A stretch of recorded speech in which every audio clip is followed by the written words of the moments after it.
News 360 में खबरों में आगे बढ़ते हैं, बात करते हैं दिल्ली ब्लास्ट से जुड़े यूपी की कनेक्शन की, जहां डॉक्टर शाहीन की गिरफ्तारी के बाद अब यूपी एटीएस ने दिल्ली विस्फोट मामले में उसके भाई डॉक्टर परवेज को भी हिरासत में ले लिया है।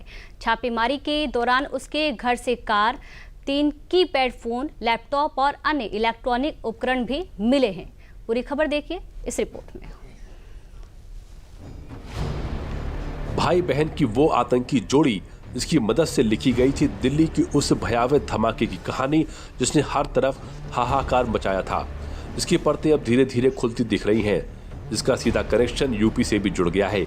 यूपी एटीएस ने दिल्ली विस्फोट मामले में पहले ही आरोपी डॉक्टर शाहीन शाहिद को गिरफ्तार किया था, लेकिन अब उसकी जांच में एक ऐसा खुलासा सामने आया है जो चौंका देगा।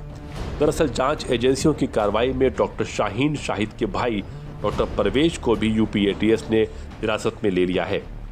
यूपी एटीएस द्वारा छापेमारी के दौरान डॉक्टर परवेज अंसारी का सहारनपुर से संबंध सामने आया था। दिल्ली ब्लास्ट के बाद देश भर में खुफिया एजेंसियां अलर्ट मोड पर हैं।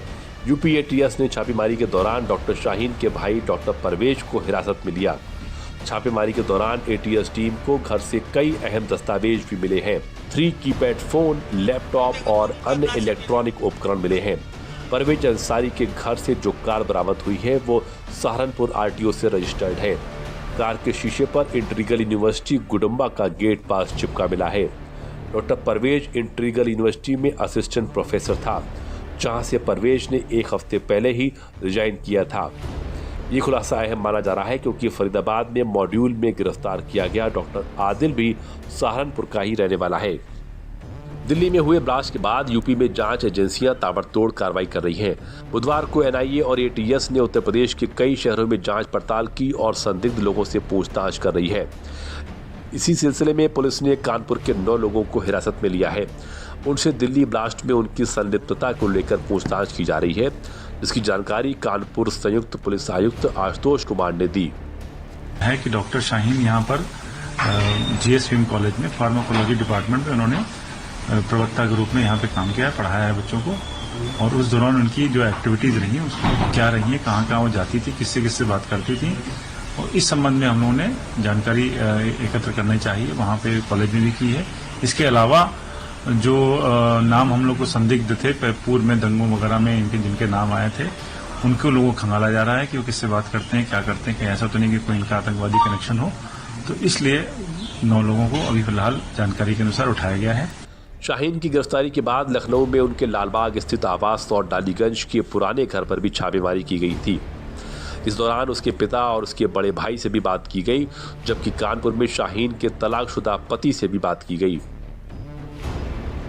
देखिए, मेरे 3 बच्चे हैं। बड़ा है मोहम्मद शुएब जो मेरे साथ यहाँ रहता है। दूसरी है शाहीन सईद जिनके बारे में आप जिक्र कर रहे हैं, लेकिन मुझे यकीन नहीं है, इसलिए बता रहा हूँ मैं। तीसरे थर्ड हैं परवेज सईद अंसारी। शाहीन ने इलाहाबाद से एमबीबीएस भी किया है, एमडी भी इलाहाबाद से मेडिकल कॉलेज, दोनों मेडिकल कॉलेज से किया है। भाई आप लोग जो दिखा रहे हैं बस वही उतना ही मालूम है। अब सम्मिलित होना बताया गया है, वो क्या जान रहे हैं वो वही जाने। भाई वजह क्या रही कि वो ज्यादा पढ़ लिख गए थे तो वो चले गए यहाँ पे। अब हम जो मतलब इस लेवल तक नहीं पहुँच पाए तो हम वहीं रह गए। यार वो बाहर जाना चाह रहे थे, मेरा मतलब नहीं था। हम दोनों लोग शादीशुदा थे और आराम से रह रहे थे, अच्छी बेहतरीन सर्विस थी, 2 बच्चे भी थे, कोई प्रॉब्लम किसी तरह की थी ही नहीं। अब वो अपनी तरफ से अपने साइड हो सकता है कुछ उनके दिल में रहा हो, वो चली गई होंगी, मुझे तो कुछ पता नहीं इसके बारे में। वो बाहर जाना चाह रही थी, एक बार मेरे से जिक्र किया, मैंने कहा यार यहाँ रहना ज्यादा सही है, यहाँ पे रिलेशन है हम लोगों के, सबसे मिलते जुलते रहेंगे, बाहर जाके अकेले हो जाएंगे, दिक्कत होगी। यूपी एटीएस की जांच में अब तक के जो भी दावे सामने आए हैं, अगर उन सभी कड़ियों को जोड़कर देखा जाए तो उत्तर प्रदेश के रहने वाले दोनों भाई बहन की जोड़ी इसमें एक्सपोज होती दिख रही है, क्योंकि अब तक जो भी सबूत यूपी एटीएस के हाथ लगे वो सभी इसी की ओर इशारा करते हैं। दावा किया जा रहा है कि शाहीन को जैश-ए-मोहम्मद की एक नई शाखा स्थापित करने की जिम्मेदारी दी गई थी, जिसका उद्देश्य सोशल मीडिया और विश्वविद्यालय परिसरों में महिलाओं को प्रभावित करना था। अब एक नज़र दिल्ली ब्लास्ट मामले में यूपी के मुख्य आरोपी डॉक्टर शाहीन के बारे में भी तफसील से समझिए कि शाहीन की पढ़ाई कैसे पूरी हुई और वो आतंक के संपर्क में कैसे आई। लखनऊ के एक सरकारी स्कूल से शाहीन ने 12वीं तक की पढ़ाई की। इसके बाद उसने CPMT में टॉप कर प्रयागराज के मोतीलाल नेहरू मेडिकल कॉलेज में MBBS में एडमिशन लिया। Shaheen Motilal Nehru medical college campus के गर्ल्स हॉस्टल में रहती थी। MBBS की पढ़ाई के बाद शाहीन ने फार्माकोलॉजी में MD की डिग्री हासिल की। 2006 में UP PSC में उसका चयन कानपुर नगर के गणेश शंकर विद्यार्थी मेडिकल कॉलेज में असिस्टेंट प्रोफेसर के पद पर हुआ। 2010 में डॉक्टर शाहीन दोबारा कानपुर मेडिकल कॉलेज लौट आई। यहां आने के बाद से ही उसकी गतिविधियां संदिग्ध बताई जाने लगीं। नौकरी पर लगातार गैर हाजिर रहने के कारण 2021 में सरकार ने उनकी सेवाएं समाप्त कर दी। तलाक के बाद से ही शाहीन की जिंदगी में नया मोड़ आया। इसी दौरान शाहीन आतंकी संगठन जैश ए मोहम्मद की महिला विंग जमात उल मोमिनात के संपर्क में आई।